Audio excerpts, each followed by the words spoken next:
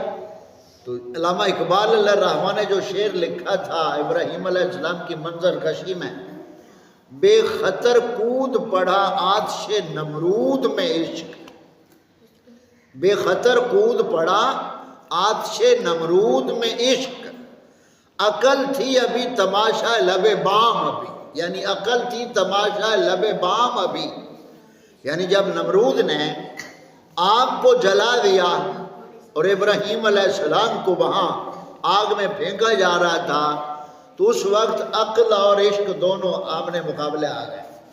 عقل کہنے لگی کہ آگ میں جل جاؤ گے، تو جو عشق تھا، سچی محبت اور عشق کا غلبہ تھا حضرت ابراہیم علیہ السلام پر، تو اس عشق نے آواز دی عقل کو تو پیچھے ہو، میرے رب کا یہ حکم ہے تو میں پیچھے کیوں ہٹوں. تو آپ نے آگ میں چھلانگ لگا دی اور وہ آگ آپ کے لیے گلزار بن گئی. سمجھ آ گئی؟ تو یہ بات یہاں ہم ختم کرتے ہوئے لفظ عشق کے حوالے سے اچھا بھی ہے اور برا بھی، یہاں سے ہم اپنی بھی اصلاح کر لیں جو سننی ہے، اور خاص طور پہ جو جٹکے لوگوں میں یہ خواص سے چلی ہوئی ہیں، نسل در نسل چلی ہوئی ہیں، وہ کہتے ہوتے ہیں جی وہ وی عاشق سچے ہوئے ہیں، وہ کہتے ہوتے ہیں وی عاشق سچے ہوئے ہیں. کیڑے جی؟ او جی سسی پنو ہو گیا، ہی رانجھا ہو گیا، او سونی مئی واڑ ہو گیا، فلانا ہو گیا، فلانا ہو گیا، یہ جی سچے عاشق ہیں. پھر کہیں گے مرزے تے وی موک گئے. یہ ساڑیاں وہ سوچاں نے جڑیاں باپ دادے تو ساڈے اندر چل دیاں آ رہی ہیں. یہی وجہ کی کہ اساں نہ دین سیکھیا، نہ اس پاسے ساڈے مقدر، نہ اس پاسے سانو سوچ. یعنی جو دنیا دے کمینے لوگ سن انہاں نوں اساں عاشق بنا دیتا، یعنی رنا والے انہاں نوں اساں عاشق بنا دیتا. اور سانو یہ نہ یاد آیا کہ پہلے عاشق صدیق اکبر پاک، ہر نبی کریم صلی اللہ علیہ وسلم دا سچا صحابی پیارے محبوب صلی اللہ علیہ وسلم دا عاشق ہے.